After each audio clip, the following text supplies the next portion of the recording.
अहमद और कामरान दोनों मिलकर पढ़ रहे थे, लेकिन एक टॉपिक ने उन्हें कंफ्यूज कर दिया, मास और वेट।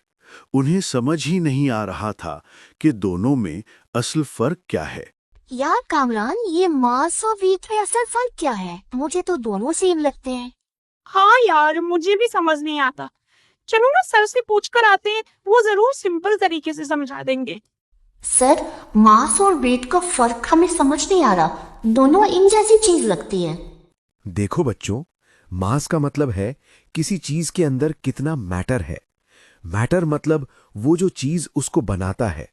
जैसे एक इंसान के अंदर खून, हड्डियां, मसल्स और हर छोटी बड़ी चीज मिलकर ऑर्गन्स उतने ही रहेंगे। मतलब मास कभी चेंज नहीं होता, ये हमेशा सेम रहता है। लेकिन अब आती है दूसरी चीज, वेट। वेट असल में एक फोर्स होती है जो ग्रेविटी के जरिए हर चीज को नीचे खींचती है। जब तुम जमीन पर खड़े हो तो अर्थ अपनी ग्रेविटी से तुम्हें अपनी तरफ खींच रही होती है। इसी खींचने वाली फोर्स को हम वेट कहते हैं। अब ध्यान दो, हर जगह ग्रेविटी एक जैसी नहीं होती।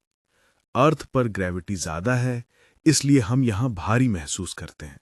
लेकिन अगर तुम मून पर जाओ, वहां ग्रेविटी कम है, तो वही बॉडी हल्का लगता है। इसलिए वेट हर जगह बदल जाता है, लेकिन मास हमेशा सेम रहता है। बिल्कुल। चलो एक इजी एग्जाम्पल से समझते हैं। सोचो अहमद, तुम्हारा मास 50 केजी है।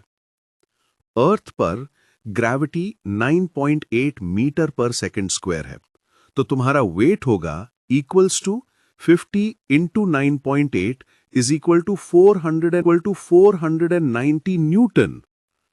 अब मून पर ग्रेविटी सिर्फ 1.6 मीटर पर सेकंड स्क्वायर है, तो तुम्हारा वेट होगा equals to 50 into 1.6 is equal to 80 newton. देखा, तुम्हारा मास हर जगह 50 केजी ही रहा, लेकिन तुम्हारा वेट अर्थ पर ज्यादा था और मून पर बहुत। सर, मतलब अब मुझे समझ आ गया। मास वो होता है जो हमारे अंदर का मादा होता है, और वेट वो फोर्स है जो ग्रेविटी हमें खींचती है। सही कहा ना? बिल्कुल सही अहमद, अब तुमने बिल्कुल ठीक समझा। मास हमेशा सेम रहता है, लेकिन वेट ग्रेविटी के हिसाब से बदलता है।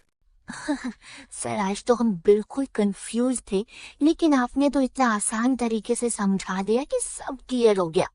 कोई बात नहीं बेटा, जब भी कोई टॉपिक समझ ना आए, बिना झिझक पूछना। सीखने वाले सवाल करते हैं और वही सबसे ज्यादा समझते हैं।